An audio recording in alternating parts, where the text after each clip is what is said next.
Welcome to the Friends in Business podcast with your hosts, Ben Wright and Jemimah Ashleigh.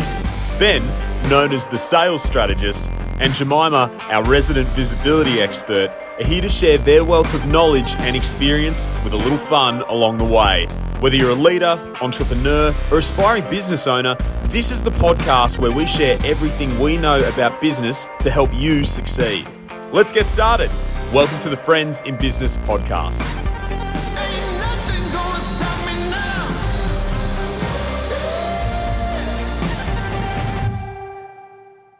Well, welcome back to Friends in Business. We have your wonderful co-host, Jemimah Ashleigh. Hi, how are you? And me. Also here. My name's Ben Wright. For those who don't know me, we've just been giggling away as we talk about how we're going to introduce this topic. And I think where we ended up was, let's wing it. Certainly not about the topic. We've got a very descriptive topic we want to talk about. We do. But Jemimah, as you sit here right now, after we've said we're going to wing it, what's one thing you want to ask me? I would like to know what we're having for dinner tonight. Oh, we're actually having poke bowls. That's amazing. I'm very hungry. Poke bowls, for those who've never got around and made them at home, they are so good. And I have a 5-year-old. We, as in my wife and I, we have a 5-year-old. And this little kid, she loves wakame and edamame, and she's hooking into the poke bowls. And we're so glad we started early on that journey of getting her to be really versatile in her food. But you wait, when she comes in, it's going to be all about the poke bowl. Which I'm also fine with. That's totally fine. Yeah. I'm also very excited about them. Yeah, excellent. Well, you know what, we probably could have come up with something more interesting around, like, what's your deepest, darkest fear or secret that you've had no one. That's episode 42, to be honest. Right, which is obviously next one, episode 41. So I'll tell you what we are going to talk about today, though, is a significant challenge. And this is a personal challenge, not a business challenge. Yeah, we really have departed, I think, from our normal scheduled programming. Talking about significant challenge that we've personally faced that maybe other people don't know about. Yeah. This came up as a little bit of feedback from a previous podcast episode. It was like, wow, you guys have actually been through some stuff. And we went, yes, we have. And this has become something, I guess, we're actively more talking about, our business journey, but also our personal journeys at the same time. Yeah. And I think for us, so it's a personal challenge that is related at a business point of view, right? So, Jemimah, I'd love it if you went first today. Sure, I'd love to tell you mine. Mine isn't too much of a secret for anyone that's ever followed my stuff, but was up until probably about 6 months ago extremely hidden.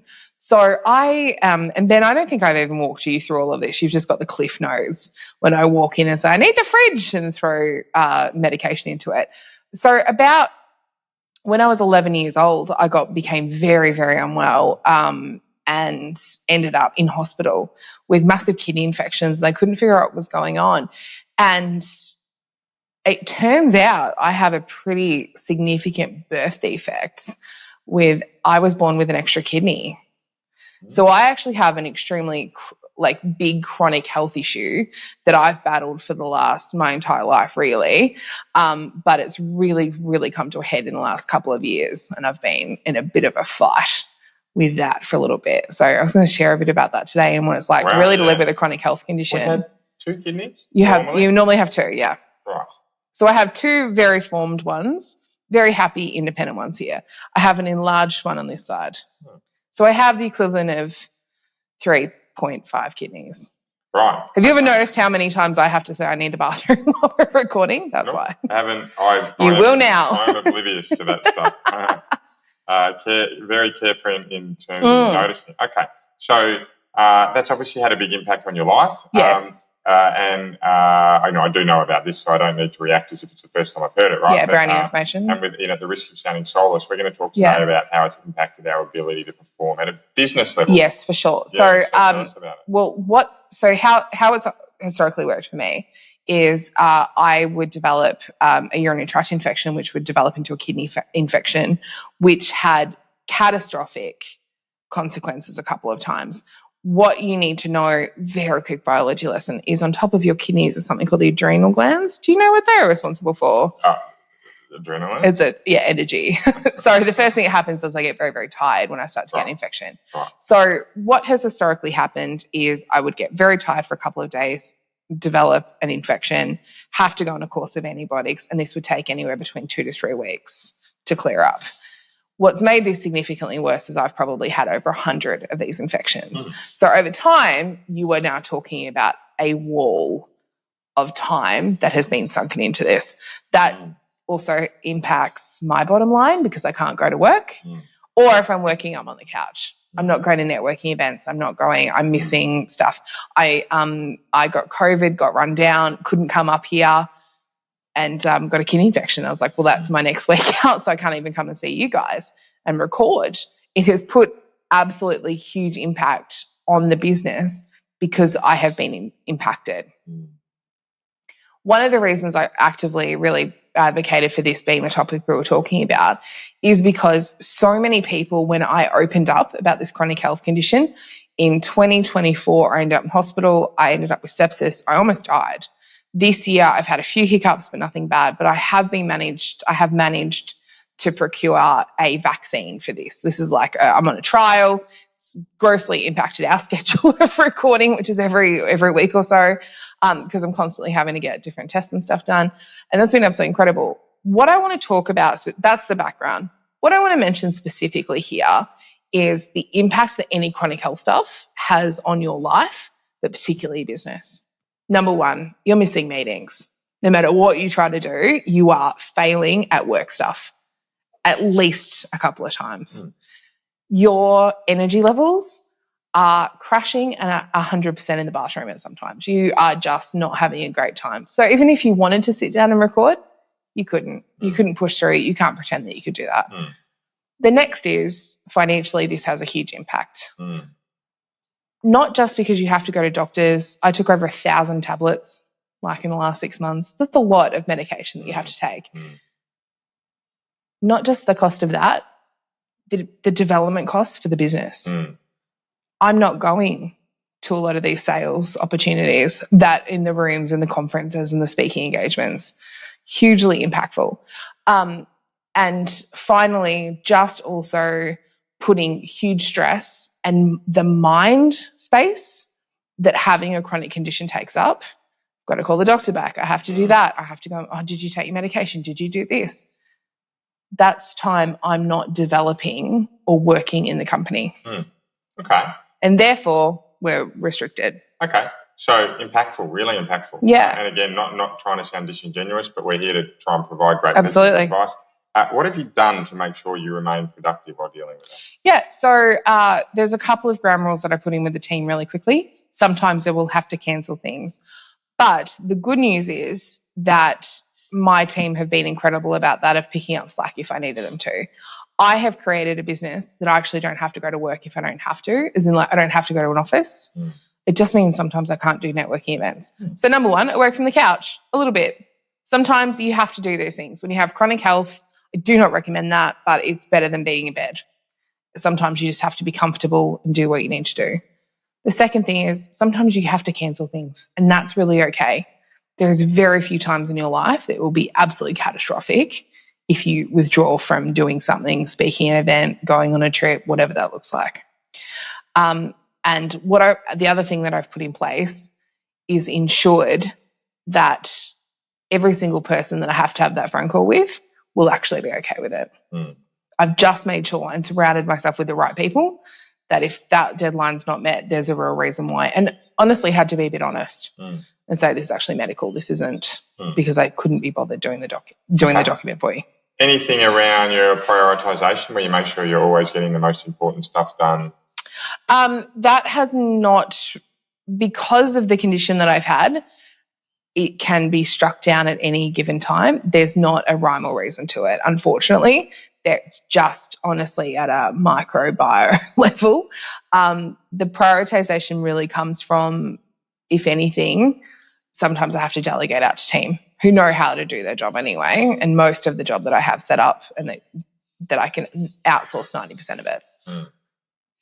Okay. Yeah. All right. So what we're doing is we're getting organised so that when you have restrictions on your time, if there's a flare-up, we've got some. You can delegate out to your team, right? And you've been clear with customers around, when you first engage with your customers around the impact it could have. However, when it does happen, that you're able to work through it, and, you resolve the issues. Yeah. I don't think you said it, but I think you meant it. You resolve the issues in your time, and it's on you to try and work through those. Okay. Yes. Okay, great.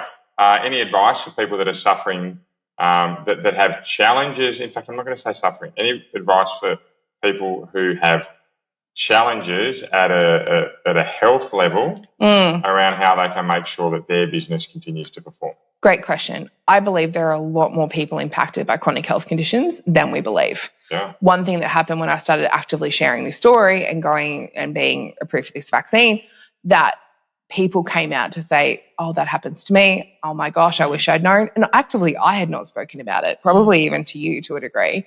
And something I then went, well, all right, let's start maybe having this conversation. Chronic health, I think, affects more people than we believe. What I would recommend is you have to gauge where you are, but be honest. If you are unwell, be unwell.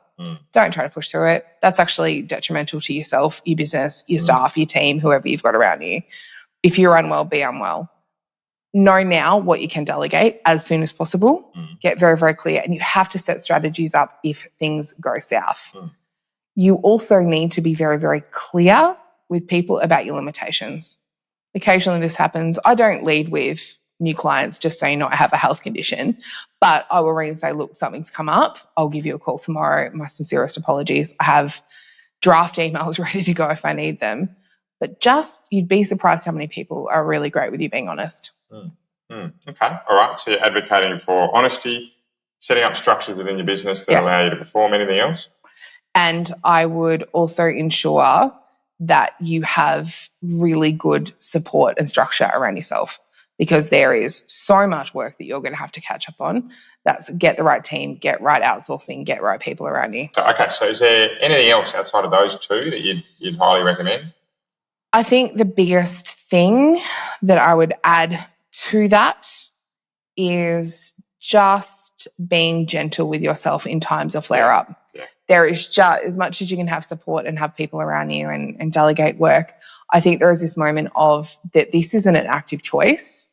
I have never once been like, you know what? It's about time I go back to hospital. I've never thought that, not in a million years. I think that you have to be gentle when you're going through situations that you have limited control over, and almost just go, I understand what's happening, and be really kind to yourself. Yeah. Awesome. Excellent. Okay. Fantastic. Thank you for sharing that. Very welcome. Never easy stuff to share. Over to me, I guess. Yeah, your turn. Look, mine's an interesting one in terms of what I've had to grapple with across my career. When I was young, and when I mean young, in my teens, my mum and dad got divorced, and I got picked on a lot. And was it because they got divorced? I don't think so, but they certainly, kids preyed on it. Right? Kids saw the wound. Yeah. So, and that drove in me lots of issues. Right? I mean, I remember I got stacked on. Anyone remember the old, stacks on right in the playground? I think it was like 43 lunches in a row or something. I remember when I was a 16-year-old kid.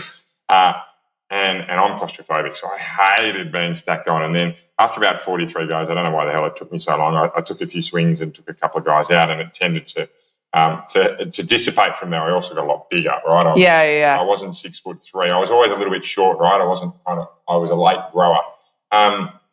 But what actually came out of that was a baseline level of anxiety that has sat with me for a lot of my life, but really came out when I had some horrendous times in the business. And, if you think, to paraphrase this, we had new owners or new half owners into the business. They had a director put in. My business partner at the time had a big disagreement with them. He decided to leave the business, right, which placed an enormous amount of pressure on to me. I had a 6-week-old. We had a global pandemic starting, right? Really difficult, really shit situation for me to be put into that I didn't deserve, right? But I was in there. And what followed was a really difficult couple of years. Yeah. Right, for a whole lot of reasons within that business, within some of the other businesses. And that really drove my anxiety, I think, to new levels. And in fact, it was to the point where I was drinking a lot more than I should. Binging on Game of Thrones, and I had moments when I actually couldn't get out of my car to get in the office, right? Like, it was bad. And in the end, it culminated in me having some deep, dark thoughts about where I was going to check out of this world from. And I think since then, I've certainly managed to get a hold of it. It pops its head up regularly at a much lower level, right? It's a little small bubbling of hot water rather than a great big explosion, right? Or a strong wind rather than Cyclone Alfred that we've had to deal with over the last couple of months. Yeah. But for me, what has come out of it is a really strong recognition about understanding your personal cues. Yeah, absolutely. Absolutely. So it's recognising when I'm in a situation that will cause me more anxiety, trying to get on top of it as soon as I possibly can, right? And if I can't, knowing what I've got to do to work my way through it. Yeah. Right? I spoke in episode 27, I think it was, around this too shall pass, right? Things are rarely as bad as you think they are, nor rarely as good as you think they are either, right? But when you're having those difficult moments, it's really developed into me a sense to say, okay, let's talk this through. What's going on right now? Why are you getting anxious? What's the real driver, right? Are you anxious that someone hasn't turned up for the meeting, or is there something more than that, right? And often it'll end up being, well, they haven't turned up because they're not valuing your service, they're not getting the value from what they want, so they're going to cancel, right? Completely illogical. Yeah, I'm going to lose them as a client. They hate me. Yeah. Completely illogical, right? But important that I learn how to stop that monkey mind, I think it's called, or monkey brain, it's been called in the past, where you're just jumps around like a monkey, right, all over the place, all different spots, right? And to keep control of that. So what I've learned out of that is to be able to control my mind a little bit more powerfully. I recognise when they're coming and know what to do to get out of it, which for me is often health and fitness, right? We've set up a gym here, we've set up a sauna here, we've got a great about 15-metre long pool. It's beautiful, right? We get to jump in and do all of that, so that certainly helps. But then also knowing when I want to get a bit of help. Absolutely. My wife's fantastic with this. When I need to have a chat, she's really good at recognising when I'm in that spot, and she just helps get me through it. And that's certainly the bit of advice that I have for people. Right, I'm cutting you off that opportunity to ask me that question around what's next, but we like to be nice and punchy in these podcasts. Yeah. So for me, it's when you've got something that you're dealing with that you know can impact your performance at work. My number one recommendation is to start to recognise the cues for you, because knowledge is power, and once you recognise what those cues are, that can help you work through it. Right. Yeah, and a lot of the information and just speaking from professionally previous life, a lot of the information that we were taught about anxiety back in the day is actually not true. Like, you can't control it, you just have to roll with it. Well, that's actually not what that looks like. We all have a level of anxiety we deal with, but I know what you're talking about is sort of that next level area, and how much that can absolutely dissipate your ability to do things when your reptile brain starts making some real loud clatter in the background. Yeah, absolutely. And I think if you can get on control of the stimulus, the cues, it helps you limit the impact. Know what rips you through it, right? Know what gets you to the other side when you're dealing with any of these things is the second piece, and know the people you go to for help, right? So know your cues, know what gets you through it, and know the people you go to for help. And then what you have is a ready-made playbook that's there as you need it and helps you deal with the majority of the situations. Yeah. Not all of them, right, but helps you with the majority. I will also say for this podcast, while we're giving you sort of some broad tips and tricks here, that definitely speak to professionals in relation to this, and see medical doctors to go and have a chat with them if this is troubling you in any way, shape or form, because certainly my physical health, and I know, Ben, like your anxiety and mental health here, really, really important to stay on top of, because this stuff really can come out of nowhere. Yeah, look, absolutely. But in the absence of that, we're obviously not trained professionals to talk about that stuff.